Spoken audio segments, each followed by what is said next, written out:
आज जैसा कि आप लोगों को पता है कि हमने फर्स्ट टॉपिक के अंदर प्रॉब्लम सॉल्विंग की जो स्ट्रेटेजीज वगैरह और जो तरीकेकार है वो सारे पढ़े थे।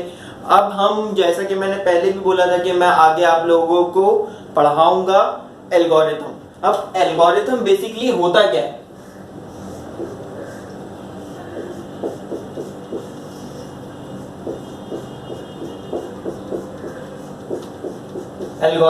एल्गोरिथम बेसिकली होता क्या है? Algorithm basically number of step होता है किसी भी प्रॉब्लम को सॉल्व करने के लिए। अब प्रॉब्लम से यहाँ पे मुराद कोई प्रोग्रामिंग प्रॉब्लम है। प्रोग्रामिंग प्रॉब्लम यानी कि अगर हमें एक ऐसा प्रोग्राम बनाना है जिसके अंदर दो नंबर को बेसिकली हम लोगों ने प्लस कराना है, तो अब उसमें मैं क्या क्या करूंगा?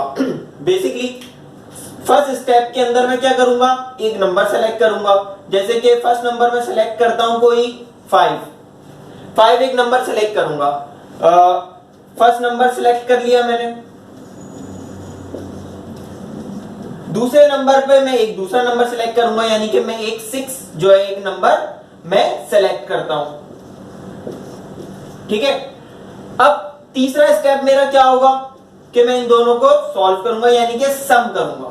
सम 6 एंड 5 और फोर्थ स्टेप में मेरा आंसर आ जाएगा, यानी कि रिजल्ट आ जाएगा, जो कि क्या आएगा मेरे पास 11। यानी कि हमारे पास एल्गोरिथम एक ऐसी चीज होती है कि जो कि किसी भी प्रोग्रामिंग प्रॉब्लम को या किसी भी प्रॉब्लम को सॉल्व करने के लिए, यानी कि कोई कोड बनाने के लिए हमारी स्ट्रेटेजी होती है, यानी ऐसी स्ट्रेटेजी जो कि हम लोगों ने सोची भी हो। यानी कि अभी मैं जैसे एक प्रोग्राम बनाने वाला हूं जिसके अंदर जो दो नंबर सॉल्व करेगा, अब वो दो नंबर सॉल्व करने वाला ये प्रोग्राम की मैं ये स्ट्रेटेजी। अब प्रोग्रामिंग तो बहुत सारे लैंग्वेजेस में लिखी जाती है, सी में, सी प्लस प्लस में, सी शार्प में, इसके अलावा जावा में, स्क्रिप्ट में, जावा स्क्रिप्ट में, पाइथन में, बहुत सारी जगहों पे एक ही प्रोग्राम को इसी प्रोग्राम को मैं बहुत सारी प्रोग्रामिंग लैंग्वेज में लिख सकता हूं, लेकिन उनका सिंटेक्स अलग होगा। तो सिंटेक्स अलग होने के अंदर हमें असल में करना ये होगा, एल्गोरिथम एक ऐसी वो होती है, बेसिकली एक ऐसी सोच होती है कि जो कि हम लोगों को कोई भी कोडिंग लिखने से पहले अपने जहन में बनानी पड़ती है। यानी कि मैं अपने जहन में एक ऐसी सोच बना रहा हूं कि जो कि मुझे दो नंबर सॉल्व करने के लिए एक प्रोग्राम बनाना है। अब वो मैं प्रोग्राम इस एल्गोरिथम को देखते हुए मैं किसी भी लैंग्वेज में प्रोग्राम बना सकता हूं, सी में ही बना सकता हूं, सी शार्प में ही बना सकता हूं, सी प्लस प्लस में ही बना सकता हूं, जो कि आप लोग के कोर्स में भी, मैट्रिक क्लास के कोर्स में भी आगे के चैप्टर्स में मौजूद है। तो अब हम करेंगे ये कि सबसे पहले प्रोग्राम जो लिखेंगे उसमें एक नंबर सेलेक्ट कराएंगे।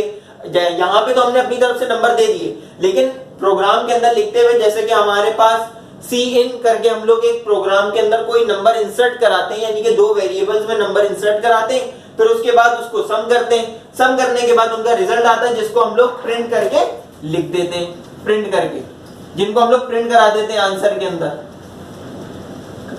तो ये होता है हमारे पास एल्गोरिथम बहुत सारी तरीके, जैसे मैंने यहाँ पे आप लोगों को एक एग्जांपल दे दी एल्गोरिथम की इस तरह की, वैसे एल्गोरिथम बहुत सारी चीजों के लिए बनती है। तो मैंने आप लोगों को एक छोटी सी एग्जांपल दी, जैसे कि आप लोगों के घर पे भी गेस्ट वगैरह आते होंगे, गेस्ट आए।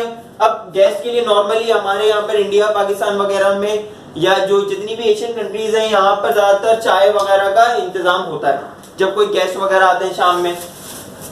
तो अब चाय बनाने का एल्गोरिथम, चाय बनाने का भी एक एल्गोरिथम होता है। चाय बनाने का एल्गोरिथम ये होता है कि पहले आप लोगों ने आपने एक पतीली लेनी है, फर्स्ट स्टेप। दूसरा स्टेप उसमें पानी डालना है।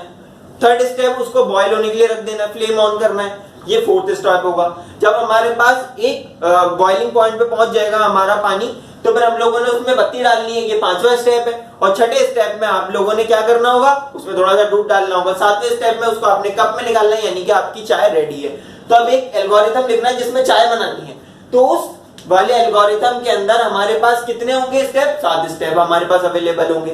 तो एल्गोरिथम एक सोच है बेसिकली किसी भी प्रोग्राम को लिखने की। तो उम्मीद है आप लोगों को ये टॉपिक समझ में आया होगा। तो मैं कोशिश करूंगा कि जैसे कि आप लोगों को इसी वीडियो के एंड में ही एल्गोरिथम की डेफिनेशन, और वैसे तो मैं जैसे ये चैप्टर खत्म करूंगा और इस चैप्टर को मैं प्लेलिस्ट में भी कोशिश करूंगा डाल दूं, ताकि आप लोगों को प्रॉब्लम ना हो। आप लोग प्लेलिस्ट और पार्ट वाइज जो है ना चैप्टर को देखते रहिएगा, ताकि आप लोग का पूरा चैप्टर कंप्लीट हो जाए। चैप्टर जैसे कि मैंने आप लोगों से वादा किया कि चैप्टर के एंड में नोट्स भी आप लोगों को अवेलेबल हो जाएंगे, जो कि डिस्क्रिप्शन में मैं आप लोगों को डाल दूंगा। आप लोग उस पर क्लिक करेंगे तो आप लोगों को पीडीएफ मिल जाएगा, उसके अंदर आप लोग प्रिंट भी करा सकते हैं, प्रिंट करा के हार्ड कॉपी में पढ़ सकते हैं, चाहे तो पीडीएफ में यानी मोबाइल और लैपटॉप में भी आप लोग पढ़ सकते हैं उसको। तो आज के लिए सिर्फ इतना ही, फिर मिलते हैं किसी नेक्स्ट वीडियो में। तो चैनल को जरूर सब्सक्राइब कर लिएगा और अगर वीडियो पसंद आई हो तो प्लीज लाइक जरूर कर दीजिएगा।